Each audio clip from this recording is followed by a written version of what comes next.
Hello viewers, my name is AKWasp and welcome to my graphical commentary on Runescape's TzHaar City update. This video focuses on how awesome the new graphics look, and we'll be joined by my friend Midnite while commentating about these new graphics, which takes about 50 minutes. There's an extra 15 minutes at the end discussing the mechanics of the Fight Kiln and the awesome rewards from the new quest and minigame. I hope you enjoy the video.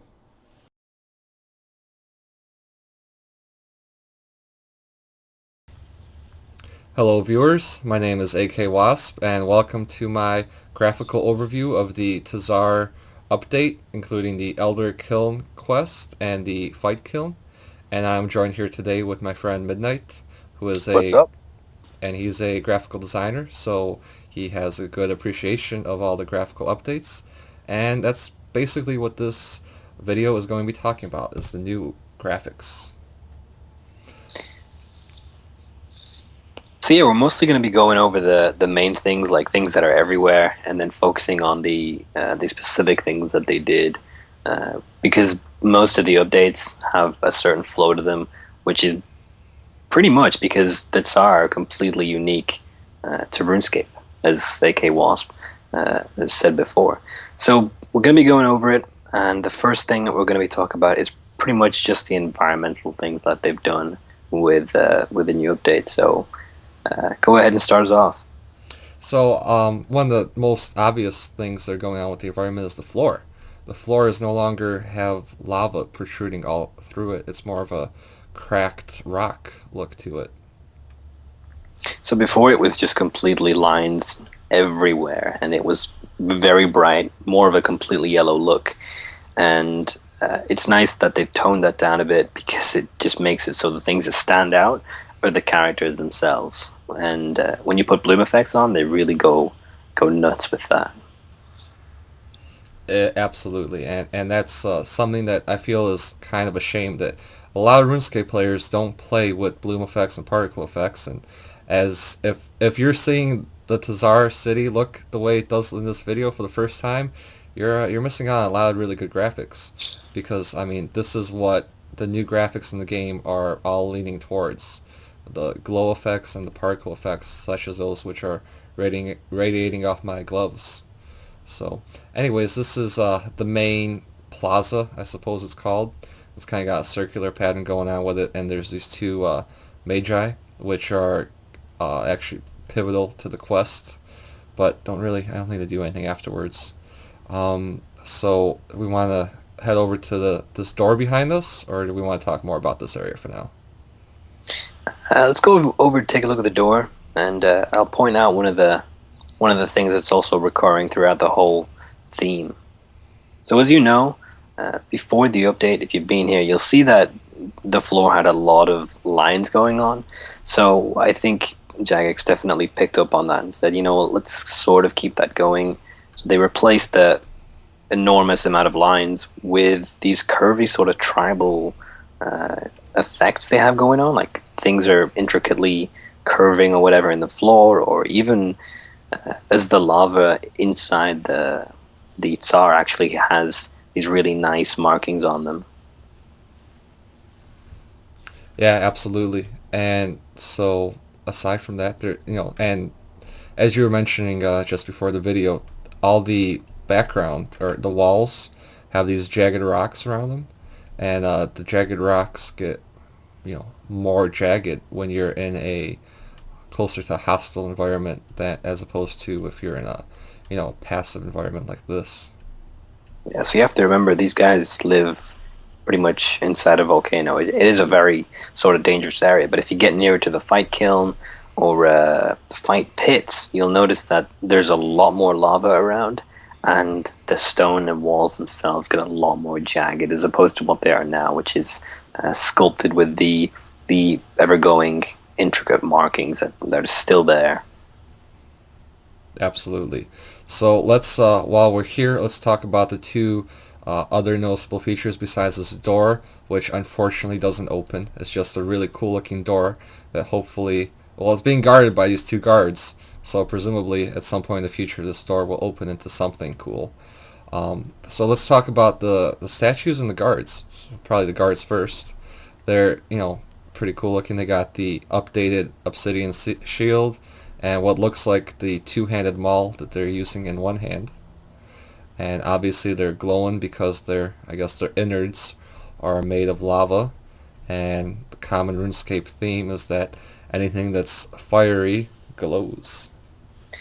I like how since they decided to make it so the floor didn't completely glow, they took away some of the attention of that floor. So now things that are glowing are said to be alive, or that's an interesting area to go to. It's a shame they didn't do that with weapons, even though they obviously aren't alive. It's just a really interesting feature that I hope they'd put in, but they didn't. They're just very dull, which does make sense. But I guess it would have been nicer, and it would have brought more attention back to the obsidian items if they were glowing. I mean, even the Fury, if that was glowing, that'd be pretty cool.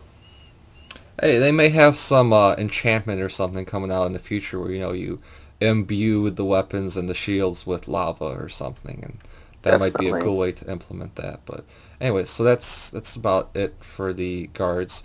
One thing I will mention about them, which we were talking about before the video, is that these guards have the same model as opposed to the Magi, which we'll just walk back over to the Magi real quick.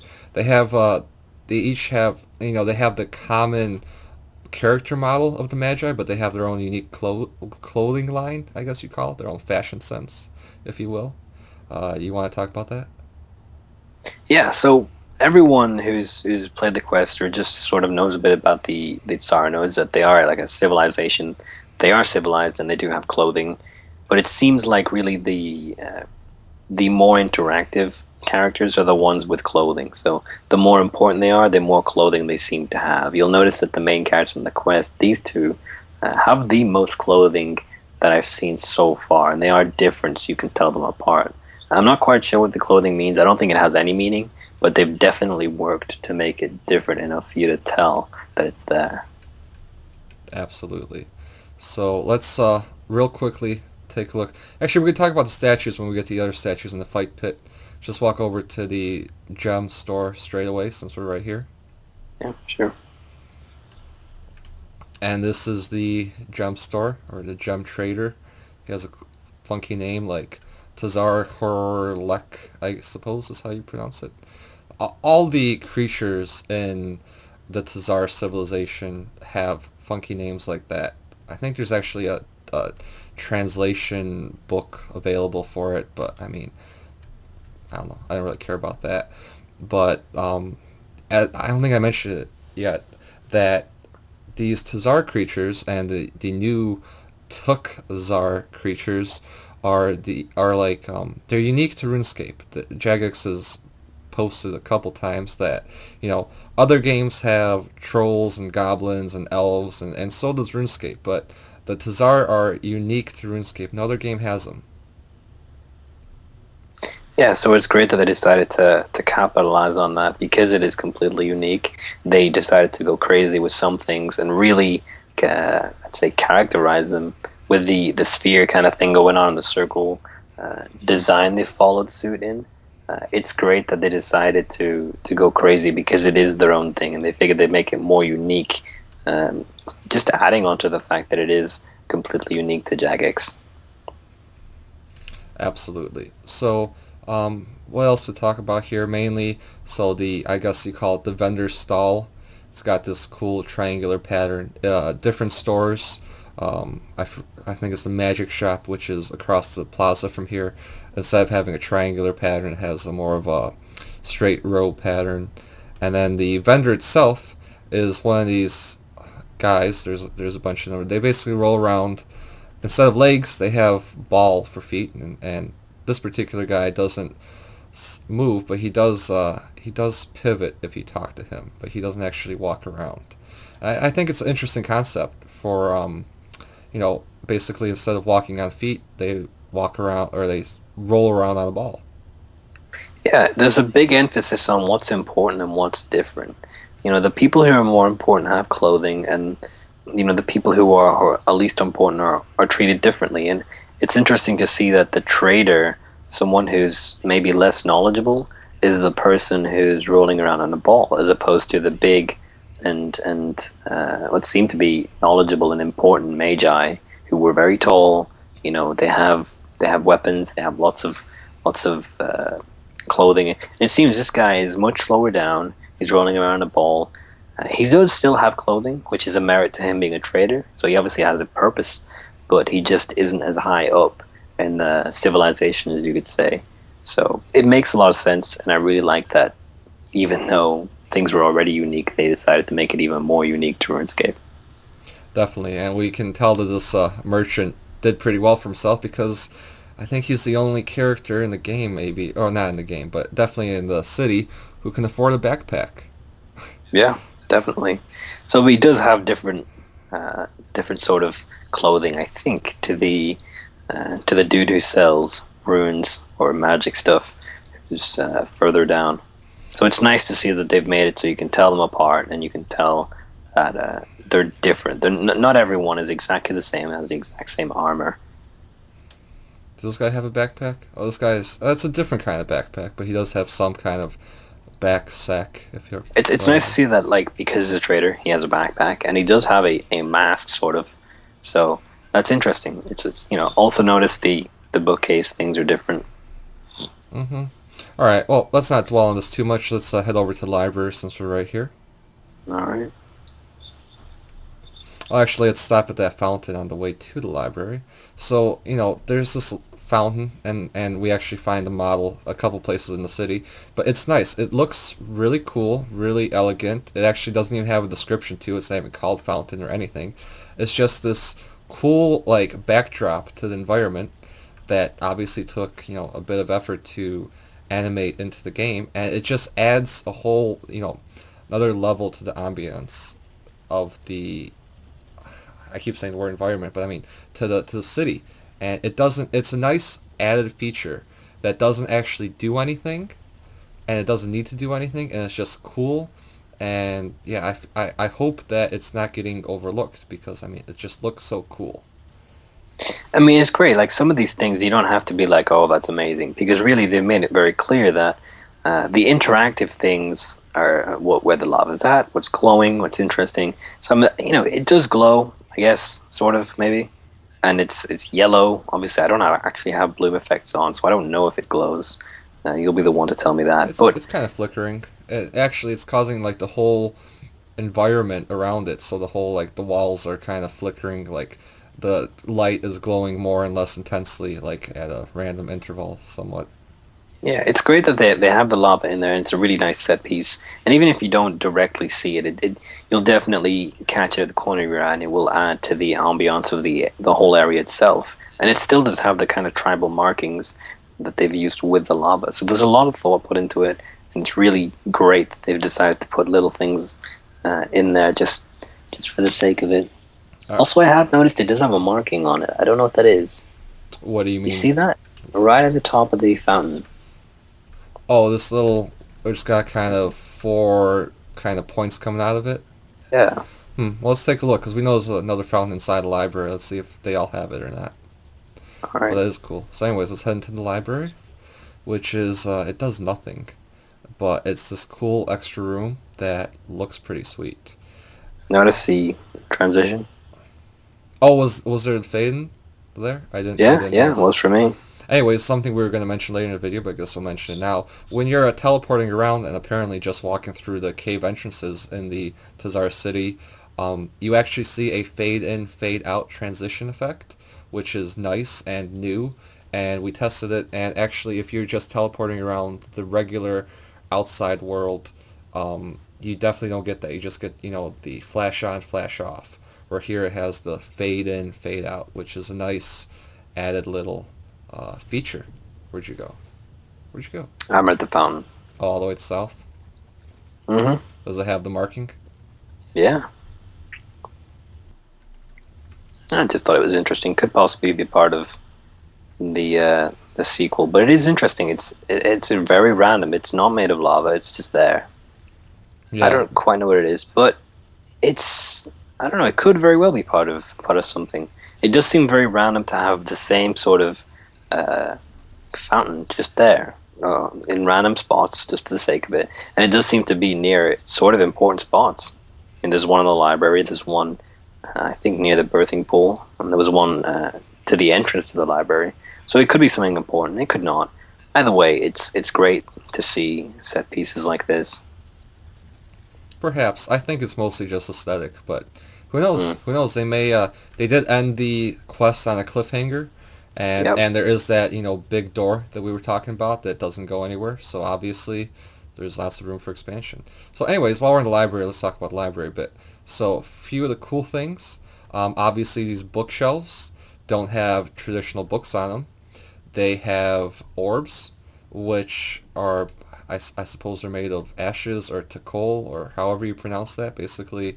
So I guess part of the backstory on these creatures is that when they die, they turn into rocks, and the rocks contain their memory or something.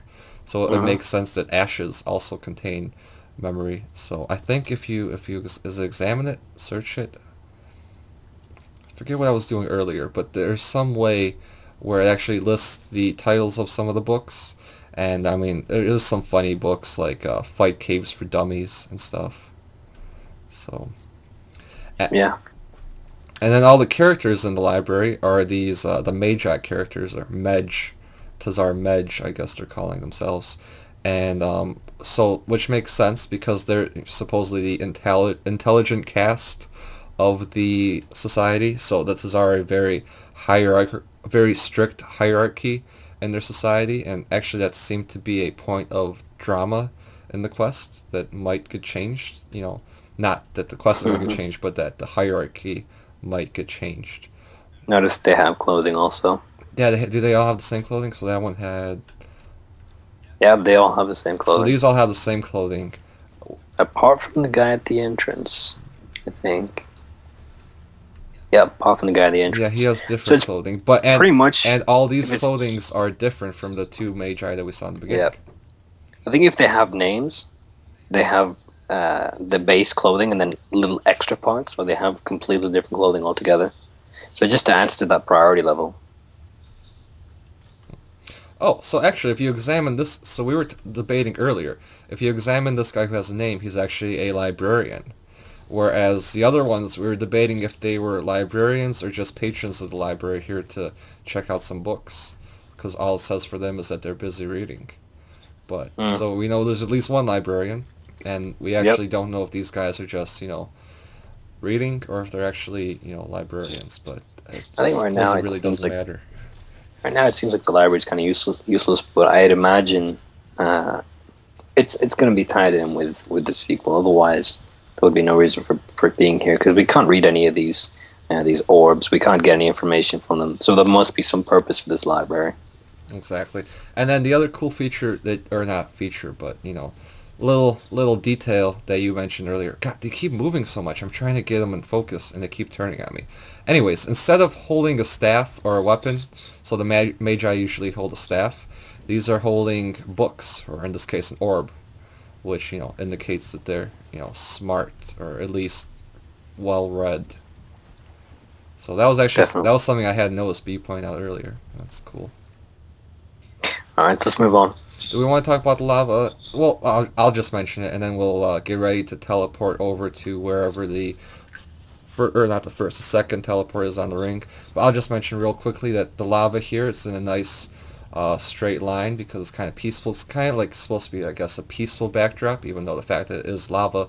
These creatures are all born out of lava and live in lava, so I guess perhaps this is a peaceful lava to them, which is in sharp contrast to, let's teleport over, the fight pits. Notice the fade in, fade out. And I'll just, don't follow me in for a sec so that I can go in the lobby without us starting a game. Where over here, when you're in the lobby to the fight pits, which is a highly hostile environment, you got these peninsulas where there's lava on all sides, and as you mentioned earlier, that the rocks are very jagged, indicating, I guess more of a brutal environment. And there's this yellow hot vent door. Ooh, I hadn't noticed these statues.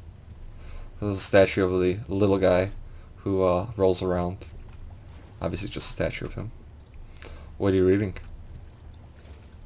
I was just looking at the map to go to the next part that I noticed, which was the cooking area. Okay.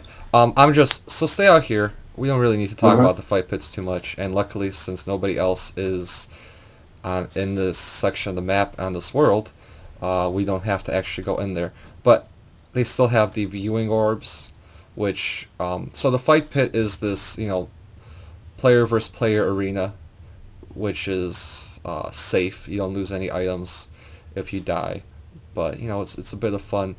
And they have these viewing orbs where you can see different aspects of the room, so that once you get killed, you can still see the fight that's going on inside the room. And we also notice that the ground has the same circular pattern as the main plaza. And that's all I have to say about that. And then there's also these statues. The statues of a powerful and selfless mage. And this other statue is of I believe, a hunter, of a They agile obviously they hunter. obviously regard their champions very highly to have statues all over the place. So it's nice to see that important areas or places that they respect do have these statues. Absolutely. All right, so let's walk a bit out of here where we actually get into an area with all the hostile creatures, which I guess they're not hostile, but attackable creatures anyways. I like this guy, this TzHaar Zil. It almost looks kind of like I don't know what you call it. He just looks angry. Yeah, notice he has weapons that we don't even have access to, He's like kind of the obsidian knife. I think it's a there we knife. go. I'm That's a pretty better sure we angle. can't use that. Yeah, the offhand weapon, kind of like a Hmm. defender. I I'm Yeah, I don't recall if it's in the game. I don't know about it. I'm pretty sure it's not. although it would be interesting to have an obsidian defender. Definitely, it would be interesting if they added, like you mentioned, new obsidian weapons or at least enhanced obsidian weapons, because there is that berserker necklace in the game that reduces your stats, I believe, in exchange for dealing more damage when Hmm. you're wielding an obsidian weapon, and it's completely useless because there's almost no situation where you wouldn't be better off with a fury, which costs the same. Well, it might actually cost more just because the berserker thing is so useless, but I mean they're both made out of a single onyx, and they both go on your neck, so they're comparable to each other, but not in effectiveness, only in like material cost. Hmm. So, oh, and then we see there's a fountain. Let's see if this fountain has the same marking. Yep, it does. Yeah, the marking is weird. Yeah. Anyway, let's go check out the next part that I noticed. Do we want to walk to it, or oh look, someone's in combat. Let's see how that Yeah, it's right works. here. Safe spotting, of course.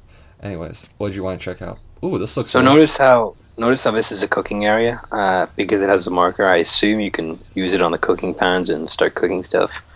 Uh, but there are like what looks like statue plinths, which I assume they just sort of sit on uh, just to eat. So it's interesting that this is here. It's nice that they don't just use fire to cook things. They use sulfur, and I guess they don't use fire. I mean, I don't really know how they would cook, but it works, and it's nice to see that it's different. And it does seem like an area where you can just sort of sit around. Oh, it says table, so I guess they eat on tables. I guess. I guess this is like a food court in a mall type. Yeah, There's just tables you walk up to. I just thought it was interesting that they'd have tables. I mean, they are considered monsters. You can't fight them, but they still have that civilized element enough to be able to have tables when they eat. So yeah. Yeah, definitely. And I mean, I'm not really sure what a rock creature that's glowing out of lava eats. I suppose smaller rocks, but I guess they'd have to cook them on sulfur to taste well. Anyways, so there's also, we didn't mention it, the gall or gal. I'm assuming it's Hmm. gall, which is a creature that was introduced with the new quest. Basically, one of the babies of the TzHaar, they spawn out of eggs, or not spawn, but they're given birth out of eggs, and it has no lava on it because I guess the backstory is that the lava is the way that they pass on their memory genetically onto their offspring, and these new little galls are born without any memories, so they don't know anything. And they don't. I guess they don't know how to teach their young how to do things. They just assume that all young are born with the knowledge of everything of their ancestors, so they have no means of teaching them. I guess it's just their way of doing things.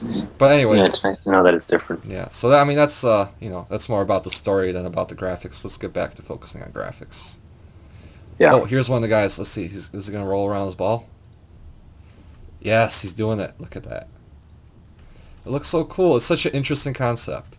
He's just rolling around his ball. Look at that. It is, yeah. Oh, look, he's got a little. So I guess the ball, even though it seems to be made out of lava, is actually a solid because he's moving his, I guess, tentacles, you call them. He's wiggling them to, actually rotate the ball. Well, he's not moving right now. There you go. See? He's moving the tentacles to rotate the ball. That's cool. Yeah.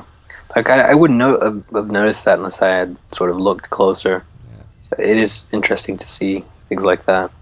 Little interesting detail. So where do you want to head from here? Where are we even? Do we want to head over to the Fight Kiln now? Yeah. Oh no, actually, sure. let's head over to the birthing pool, All right. which should be somewhere near us. Oh, this must be the new smelting furnace. Doesn't look too impressive. Let's just move on. I would have expected it to be going into the lava. That's kind of anticlimactic. Going into the lava? Yeah, like using the lava to smelt things, as opposed to just being like a box. Oh, I see. Yeah, that's cool, I guess.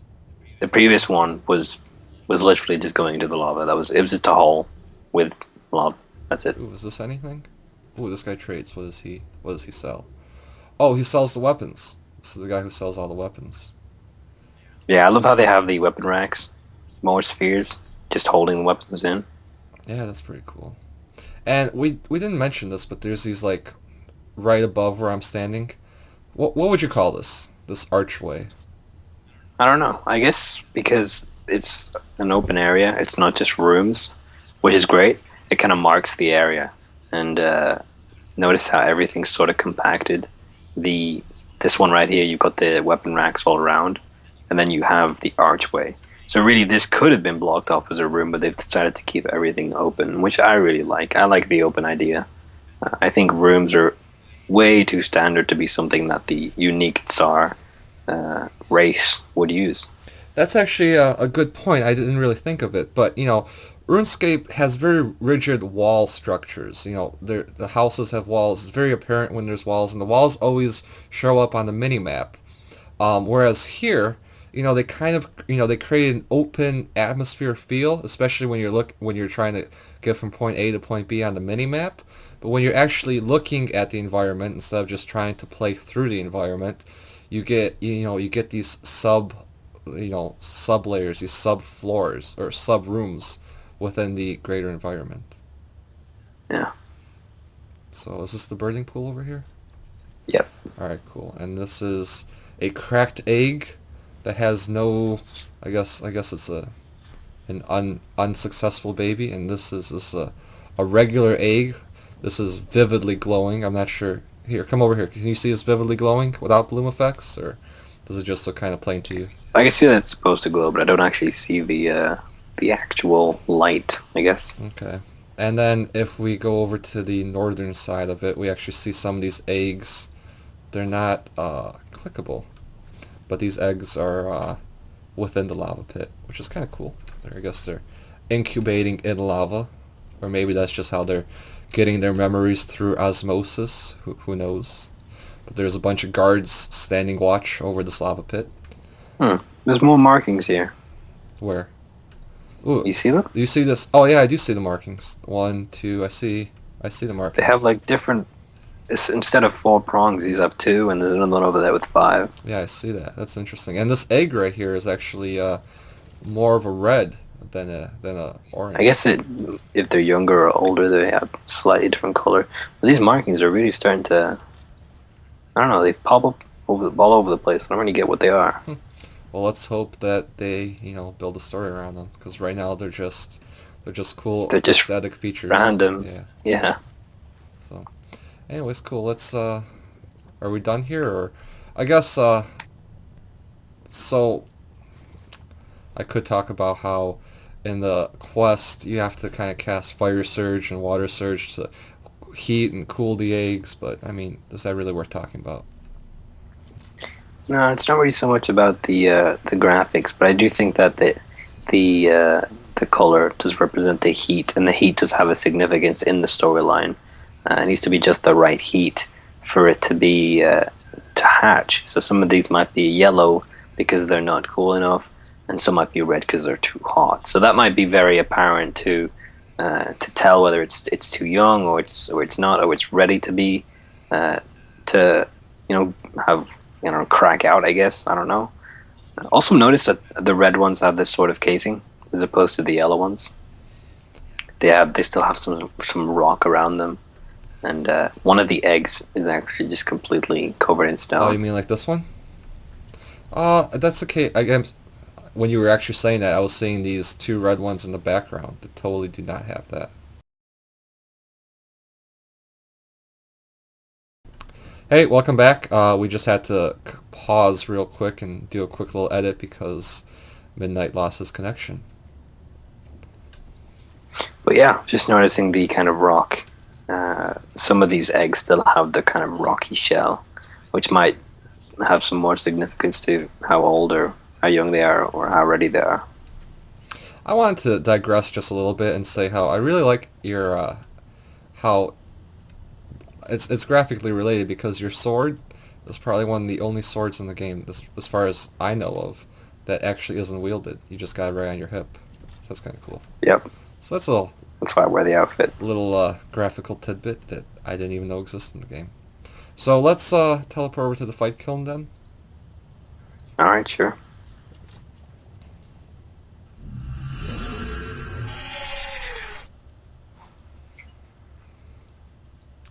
All right, so we basically see two more guards guarding the entrance to the Fight Kiln. Why'd you run all the way out here? Is something cool? Oh, there's a statue. I noticed that. Mm. It's the Agile Hunter again. They must really like that Agile Hunter. There's a lot of statues of him. Mm.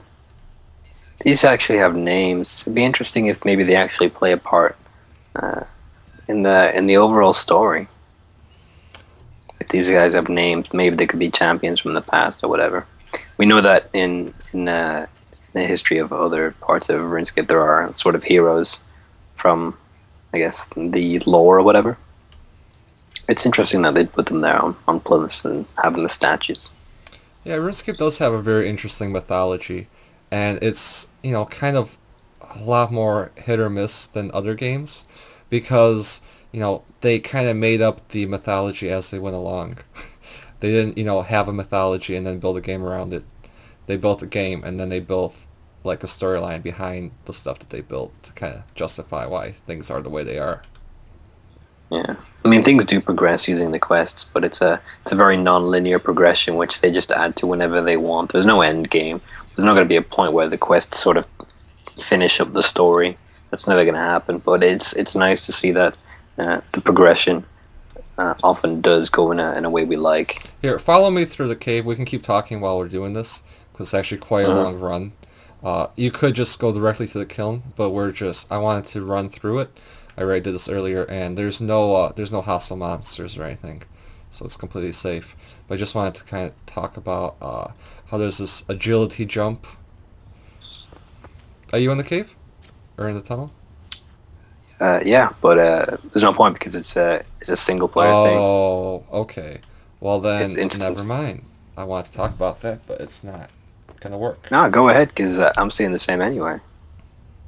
Oh, I want. Okay, fine. So we're gonna jump over the first pit, and then we're basically just gonna walk straight through everything towards until you finally get to the Fight Kiln, because Again, notice how the chasm, very jagged rocks. yes, and you want. I don't actually know this, but you want to bet that they get more jagged as we get closer to the what's it called, TokHaar place. I'm terrible with pronunciation, but I would assume, yeah, as you look around, it does seem like it's more and more hostile, and the environment obviously changes with that. Definitely, there's chains hanging off the wall. This definitely looks like a darker area compared to the other ones. I'm in the second room, and I'm about to head Mm. into the third room. I believe the third room is actually where in the quest we encountered that puzzle, which, was one typical Jagex's, a little bit of an annoying puzzle. Super easy to solve. Basically, you looked at the translation book, took a screenshot, put it next to your screen, and then just did some simple math in your head to balance out the weight on these two platforms to crack open the door. It's a nice break from just the go kill X amount of these things, which is what you see in other sort of MMORPGs. So it's great that RuneScape is different from that. I think it's the only game I know of that works like that. I'll be honest, I've never played another MMORPG, so I don't really know what's in other ones. All I know is from what I've heard from talking to other friends who do play Well, other really, games. because they don't have the huge use system that RuneScape have, like use this item with this item, to a huge extent that RuneScape does. Really, the only thing quests can do is make you go from point A to point B, speak to a certain person, or ultimately just kill X amount of things, and that'd be it. So there is no puzzles, and there are no hey, go and check out this and figure something out. It's just kill this, go here. It's very simple. It's nice to have that break every now and then, although sometimes RuneScape does take it too far. Like one small favor, for example. Was that the one where you had to run all the way across the game? Yep. That was Oh, can you do horrible. me just one small favor? And that just kept going on for about 20 That people. was horrible. Anyways, I just got to right before the Fight Kiln entrance, which actually looks like an Hmm. open mouth of. I guess it's one of the creatures, but it almost looks kind of. The ancient gate. If I had to say, I'd say it actually kind of looks feline as opposed to any other creature, like maybe a tiger or a leopard, because it's got the two little teeth in the front, and the way the eyes are shaped, it almost looks feline. I'm sure maybe it wasn't intended to, but it does. Anyways, this little Galzax, I guess, I don't know how you pronounce his name. He's hanging out in front of the door, and this is kind of the guy who you were helping through the quest. Basically, he was one of those other Gauls who had no fire associated with him, and we found a way to give him fire, and fire or lava is synonymous in this storyline with memories. So you took this baby who had no memories, and we imbued him with the memories of, I guess, one of the greatest warriors in the game who we killed. So I mean, how great can he be? But anyways, now he's living inside this little guy who's maybe not even the quarter size that he used to be. Yeah. So It's interesting how they decided to play that out. yeah. So anyways, and he keeps talking in the quest how he is feeling too much pressure, and it actually looks like there's lava venting out his like the back of his head, like like the pressure of the lava internally is just like totally squeezing out any orifice where it could get out, which happened to be the top one. So anyways, that's that. I'll go into the Fight Kiln now. Just because you go in doesn't mean you have to start it, by the way. So when we walk in, again, we saw that cool fade transition, and we see a TokHaar creature. And unlike he can talk, but you can just click away. I guess he keeps looking at you. If I had talked through though, he probably would stop looking at me. Anyways, forget it. So unlike the lava creatures, these TokHaar creatures glow purple. What do you make of that? It's an interesting change. It does kind of break from normalcy in the sense that we know that if fire means knowledge, then what does the purple glow mean? These guys have stayed true to the kiln, so the kiln has powered them and given them knowledge. I assume it's given them a different form of knowledge. We don't quite know what it is, but I'd definitely be interested to see what the purple actually means. Definitely. I mean, to be honest, I wasn't familiar with the word kiln before this quest, so I googled it, and kiln is basically a type of furnace. So basically big, hot, fiery, pressurized area. So I guess this entire city is a kiln.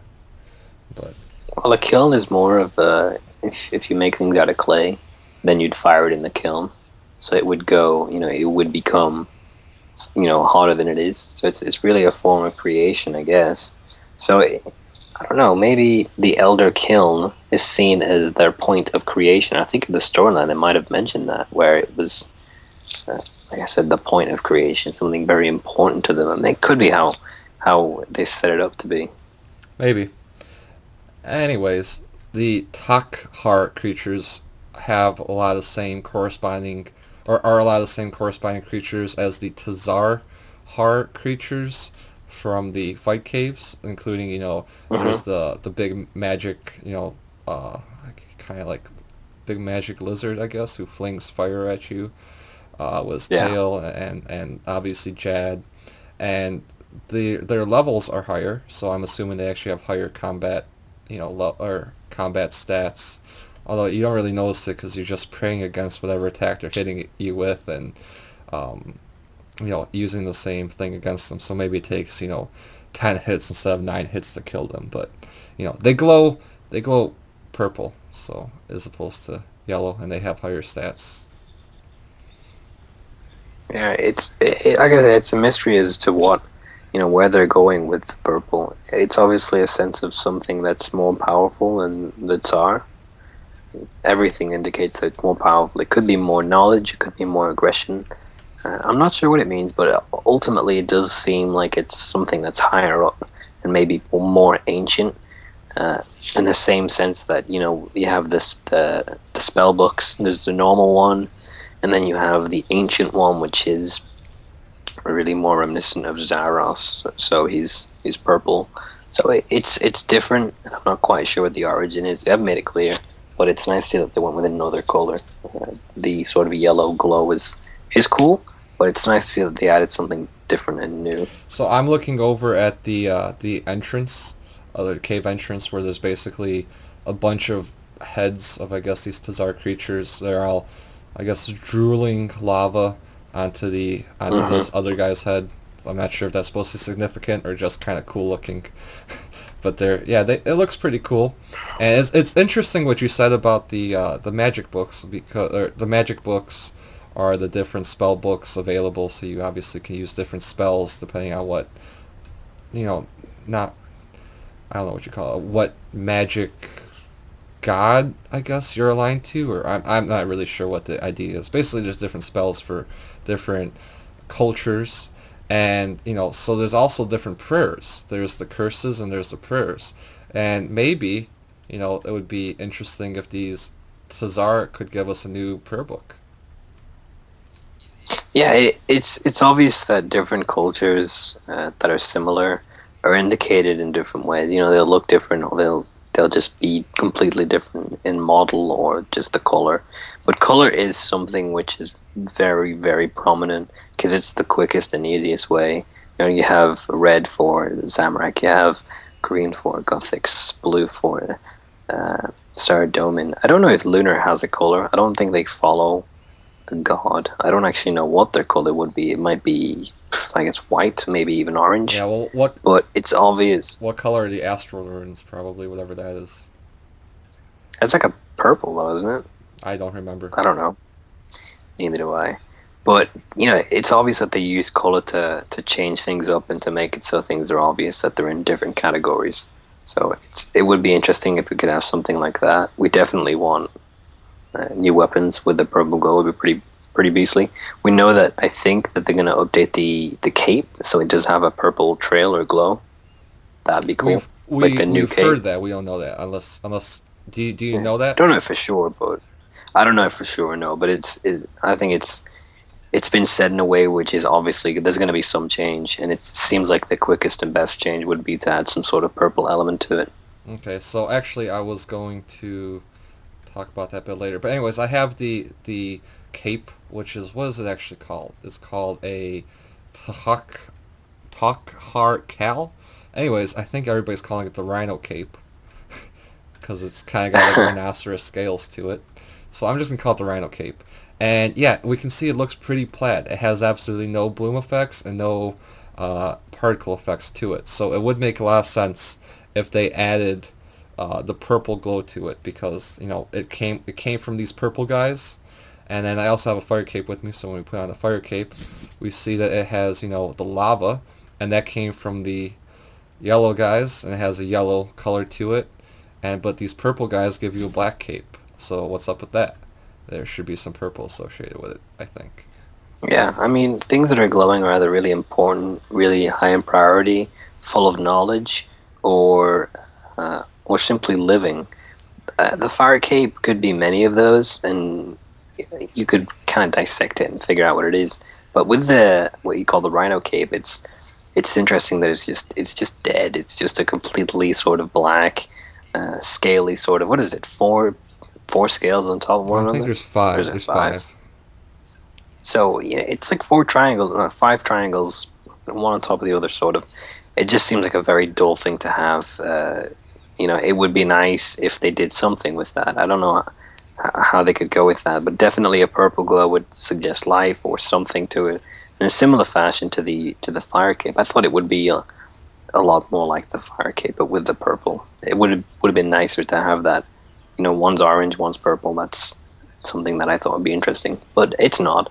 I was hoping for a graphic element to be literally the same as a fire cape, but instead of fire would be some sort of rock or purple kind of particles all the way down the cape. Because really, the fire cape, I think, was the first to ever have anything moving on it, like anything at all. And right now, I don't even think there is another Yeah, I cape think the like fire it. cape's the only one that has its own animation on it. Yeah, it, it's a very iconic cape, and for them to bring out one that's in the same lineage but more powerful, but it's less interesting.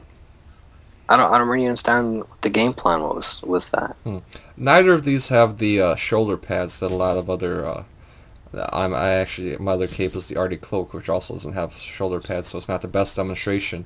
But at least the Arty Cloak has this hood on it. But Yeah, they always have one specific different these element. capes don't have any shoulder or anything. It's just flat on the back. That's it. But Mm. anyways, whatever. So I think that's most of everything that I want to talk about the graphical aspect. I just wanted to, since we're in the Fight Kiln, talk three details about the mechanics that I found to actually be a little bit pet peevish, and then the last one's actually quite good. So is there anything else that you want to mention about the graphics before we move on to the mechanics, which shouldn't take too long? No, not really. I like how they changed it with the purple. It's not a huge change, but it's nice that they did change it anyway. It just sucks that the cape didn't follow suit. Okay, cool. So, anyways, if we head down to the south, all the way to the south, there's an L-shaped little ridge, I guess you'd call it. It's like a fence, or it's rocks that are protruding out of the ground. And these rocks, so I had some commentary on this, but I didn't really go into too much detail in my video log that I posted. I believe it was yesterday, or depending on when this video comes out. But anyways, my video log number 2, I talked about my first attempt at the or at the Fight Kiln, which was obviously successful, and some of the pet peeves I had about it, and I just wanted to mention it. So in the first 20 waves, if you just hang out in this little L-shaped safe spot, you are literally safe. Like, not even you need to pray against prayer protection prayer. You are literally 100% safe against more than half the creatures who are on the map if you just hang out in this little L spot. It's a complete safe spot fest. It's, I think, a bit ridiculous for what is supposed to be one of the most challenging fights in the game. If you just hang out in this spot, it's less than half of the creatures on the map can hit you.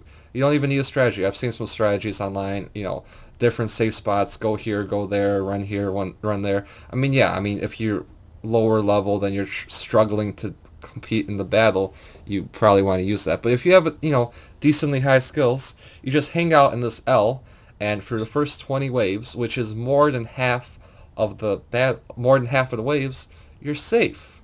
I think that's a bit ridiculous. And then just I'll let you comment in a second. But if you go to the middle, there's another smaller protruding rock out the middle, which is your safe spot for the second half of the battle or second half of the game. So one of the premises of the game is that I guess you can see over the edges if you're looking. The lava rises and consumes more of the level, and then each 10 waves it consumes more and more, so your playing field is lessened. So after the 20th wave, the L-shaped safe spot sinks into the lava, so you obviously can't use it anymore, thank goodness.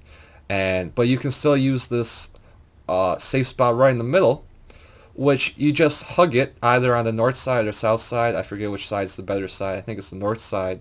And at any given time, only half of the monsters in the map can actually attack you.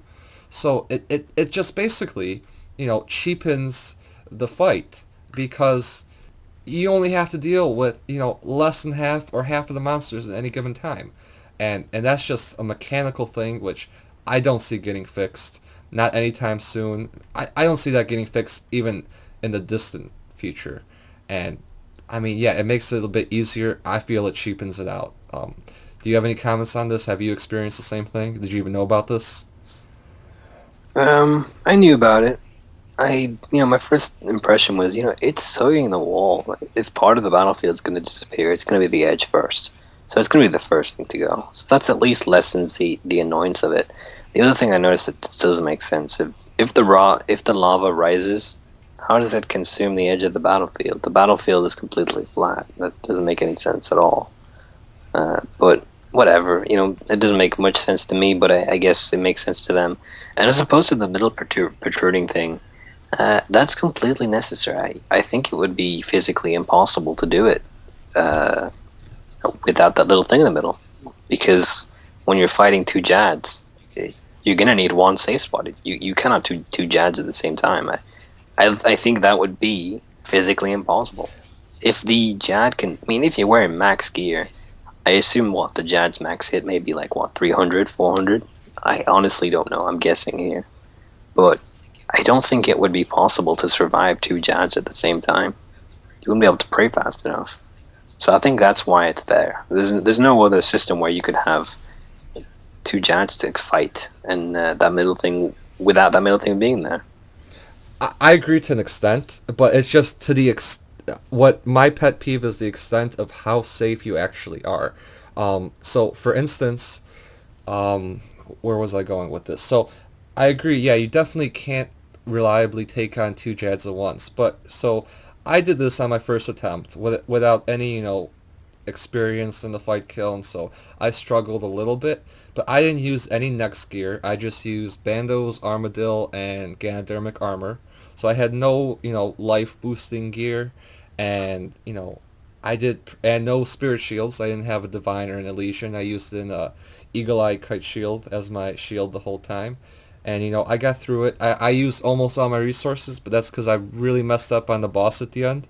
If it wasn't for struggling with the boss, I would have had a lot of resources left over on my first ever attempt. Just having watched a guide or two on YouTube beforehand, so I had some general idea of what was coming up, and I had the list of the spawns on the different waves that with the RS Wiki page pulled up on my second monitor. But I mean, it was pretty easy, I'd say. Obviously kind of on the edge of your seat because I've never seen this stuff before, so it was all new to me. But as far as fighting two Jads at once, yeah, that would be incredibly difficult. But my pet peeve isn't that you can safe spot them. Obviously, I think it'd be better if you were able to safe spot one at a time, so that for the first moment when they spawn, you have to use an invulnerability crystal or something so that they don't completely destroy you, and then you run behind cover so that only one of them is blocked out, and then you constantly have to fight the other one until it dies, and then move in for that. I think that would add just a little bit more difficulty, but enough to make it feel less cheap. I mean, you can just, you got the two Jads standing on the other side of this tiny, tiny little rock, and they're huge. And you're just standing there, and they completely cannot touch you. You're just standing there. I mean, you could do a emote, taunt them, or whatever you want. You could take a break and go to the bathroom and come back in 5 minutes, and they'll just, two of the most vicious creatures in the game, standing a square away from you, not in a different room, just on the other side of a rock, can't touch you. I feel that's a bit, ridiculous. I think I think in that sense, they should have added some sort of mechanic to stop a monster moving. That would have been better in my eyes. I don't know how they do it, or something procedural maybe, where I don't know they'd do something that would block some monsters from moving for a short period of time and have no barriers, and then completely capitalize on the need for the crystals that make you invincible, so that when it comes to the Jad, that's what they're there for. And if you don't have them, then it's either impossible or incredibly hard. But I think, regardless of that, you can't boil it down to the necessity to have these crystals. I think either way, there's going to have to be some sort of way to stop the Jad from poning you. Because even if they can't move, they can still kill you. They don't even need to move to kill you. So really, I understand the need for that one in the middle. But really, you could have the whole thing with zero barriers, and I think it'd be possible. I'm not personally a very high level, but I think it would be statistically possible. Yeah. So, anyways, that's my pet peeve on that. I'm gonna let's see. Can I teleport out of here? Teleport to the Fight Kiln entrance. Yep, I can teleport out. So if you wanted to come out to the entrance and right before we finish off the video, I got the Rhino cape and the Fire cape in my inventory. I wanted to do a quick stat comparison on them, pointing out just that the Rhino cape is superior in every quality, which namely makes it the most defensive cape in the game, I believe.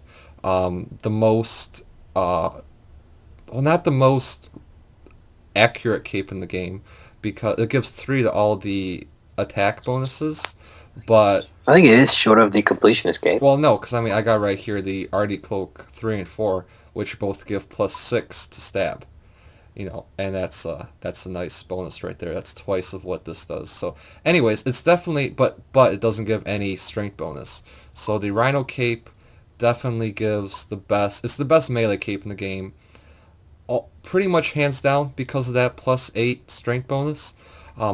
I suppose you could slightly make an argument that the Arctic Cape is a little bit better because it has higher attack in the stab bonus. So if you were attacking with the rapier on something that has a lot of defense, and also has 3 times as much prayer, mainly 6 versus 2, which you could then say enables a bit more effective use of what's called turmoil. Yeah, turmoil.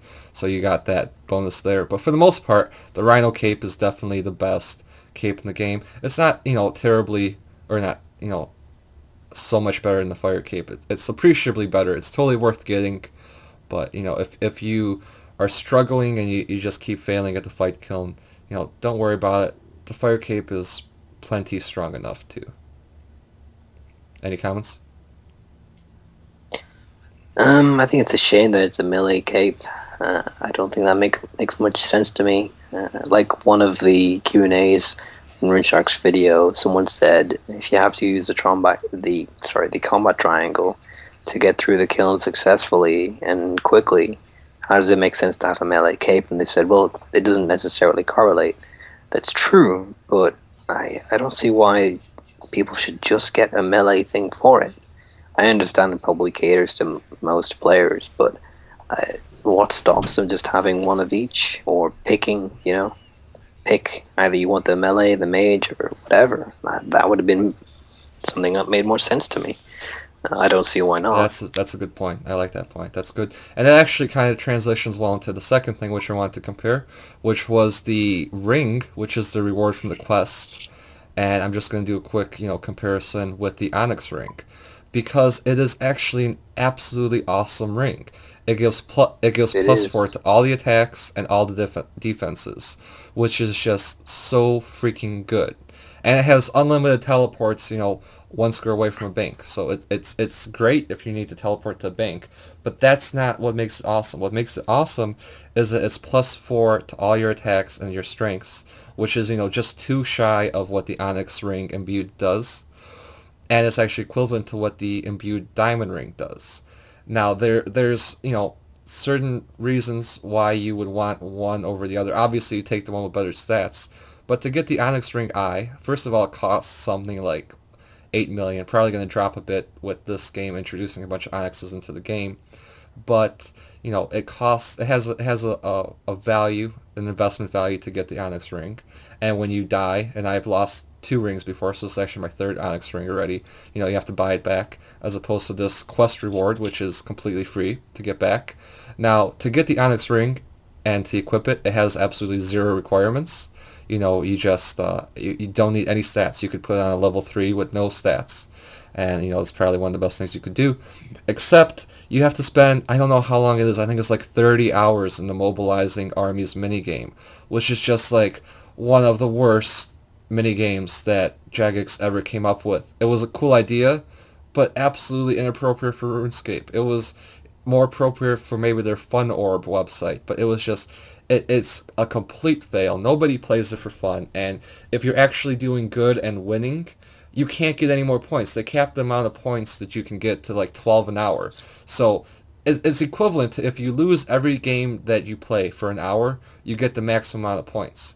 Where if you actually won every game, you'd have to wait a half hour before you could gain more points. That's a little side tangent. But anyways, that's the backdrop on the Onyx ring. As opposed to this reward ring, which gives you +4 to everything, and only requires quest requirements. And I guess this quest has some rather higher requirements. I think there's an agility, a magic one. I mean, I'm 99 in pretty much everything, so I didn't really notice what the requirements were, but I think they're relatively high. So you actually have to have some skills and quests. I don't think quests. I think the only quest requirement are the other TzHaar quests. They don't actually tie in with any other No, RuneScape no, quests. So you. I didn't do the other TzHaar Oh, you quests. didn't? There was no Okay, so quest there's no requirement. quest requirement. There's just a few skills, magic, agility, and probably something else. And you get this awesome ring that teleports you for free. It doesn't have the delay on it that the Ring of Kinship does for Dungeoneering. It teleports you nice and fast, just like the Dueling Ring does into the Castle Wars or Mobilizing Army banks. And, it gives awesome stats. Personally, if I had known this was coming out, I would have rather not spent all the time I did at Mobilizing Army and been perfectly happy with a +4 all ring.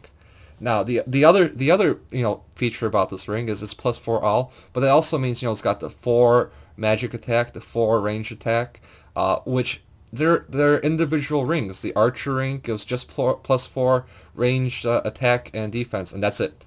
The what's it called? I don't know what it's called, but the magic ring gives you, I think it's called a Farseer ring, gives you +4 magic attack and defense, and that's it. And those have a pretty hefty price tag with them, if I remember, in the Grand Exchange. And this has all those rings rolled up into one for free. And if you die with it, do you get it back for? I think you get it back for free, right? If you go PKing with this thing.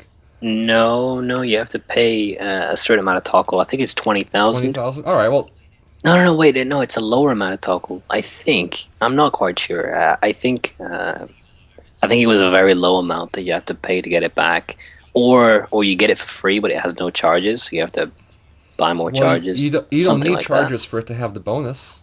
It's stats Oh, that's bonuses. true. You go PKing with it or whatever. I've never been a PKer, so I don't really. PKing has never been something that interested me in RuneScape, which might seem totally foreign because I know a lot of people play RuneScape primarily to PK. Yeah, same here. I don't like PKing. I'm not good at it, and I don't want to But I try. mean, I believe that if you go PKing with this ring and you get killed, you just come back here and get a new one for free. You don't have to buy an archer ring. You don't have to buy any. The, It's free. the thing that adds to my previous point about the cape, the cape is purely for melee. Yet the quest has no requirement for melee. If you could go through the whole Fight Kiln and tell someone that they would, okay, just challenge someone and say, okay, you can't use one of the combat triangle, I think they might say melee. It's definitely the least I think you useful could, part. Definitely. yeah, it's the least useful part. It makes no sense at all. The requirement is 75 magic. I don't understand why the cape is purely melee based. It makes 0 sense to me. But the requirements are still low. 60 agility, whatever. That doesn't matter. 60 agility takes what? A few hours, I guess. 41 mining, again, same thing. 75 magic, I guess, is kind of like, I guess, midway into boredom. But still, you could get it very quickly if you put some money into it. Probably not good for a pure. Maybe if it's like a mage pure, maybe. But it's whatever. It's great. I think it's really low requirements. Personally, I don't have a very powerful account, right? I don't have any combat stats above 90 apart from 99 mage. And, I have a total level of 2000. But still, regardless of that, it's great to have this ring. I don't know of any ring that is in the same league as it in terms of this one. Like, it's this easy to get, and it has as low requirements. I think it's great. It's like the RD Cape. The RD Cape is something that's really simple, but it has great stats. I like that. It's a tie to something, and it's great. It's not just something you have to buy or something you have to put in a ridiculously large amount of hours to get. Yeah, definitely. I think the Arctic Cape has I think it was the runecrafting requirement that kept me from getting to level 4 for so long. But anyways, Yeah, it's true. Yeah, yeah, but I see the RD Cape as something which the diaries is the prime. You're supposed to just do stuff, and then you unlock it, and then you're supposed to be like, oh, okay, by the way, I might as well just get the RD Cape 3 now. Most people don't train the skill. Wouldn't train runecrafting just to get an RD Cape. I don't think anyone would. But that's how I see it. There's a lot of items in the game that don't really require much effort. I mean, like the enhanced Excalibur is awesome, and it doesn't take much effort to get. It's a really really great item. It's things like that that are just awesome. I couldn't agree with you more. So I mean that absolutely. So yeah, okay. So I think that sums up everything that I wanted to talk about. Is there anything you can think of?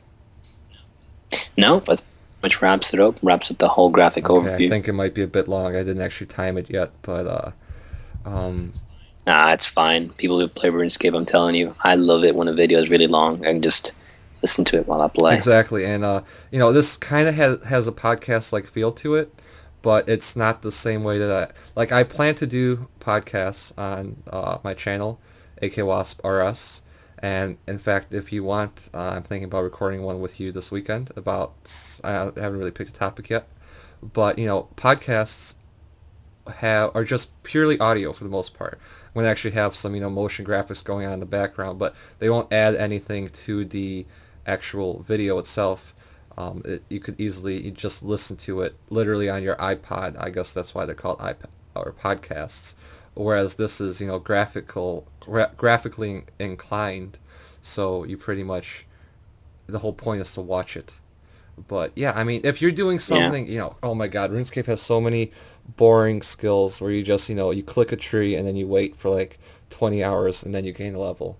And then you do the same thing again. Or if you're mining living rocks or something like that where, you could easily watch this. So anyways, I hope that the viewers will enjoy this and leave some comments in the YouTube channel or in the what's it called? Yeah, the YouTube comment boxes, and let me know what things you liked or you didn't like and what you'd like to see in the future, and any suggestions you have.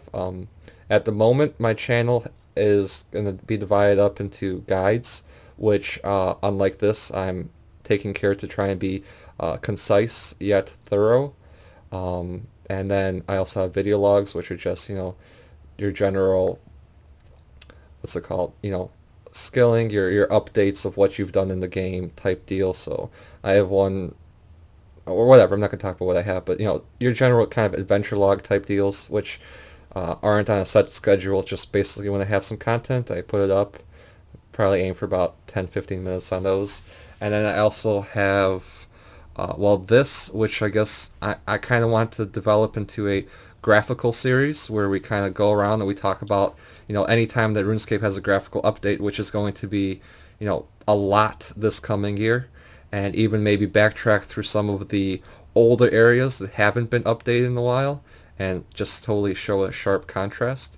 And then, I don't know, then a podcast series, and then I kind of like the idea of doing a challenge series, kind of like pig or horse or I don't know, maybe something like that, or maybe not. But that's a bit more down the road. But anyways, viewers, please leave some comments. I'd love to hear what you guys think of this video and videos like it, and if you'd like to see more. And Midnite, would you like to say anything before we're done?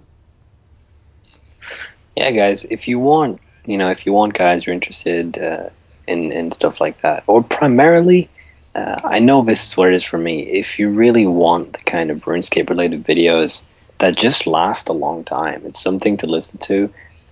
We describe things enough, or things would be described enough for you not to really need pictures, but when it is completely necessary, I'm sure if you flick to the video, you'd be able to see it, or you could play it side by side with the game. Either way, it's a really nice additive to, to have while you're playing the game. So if you're interested in that and you want to see some more, I strongly suggest subscribing so you can get an update of when we do have a longer video.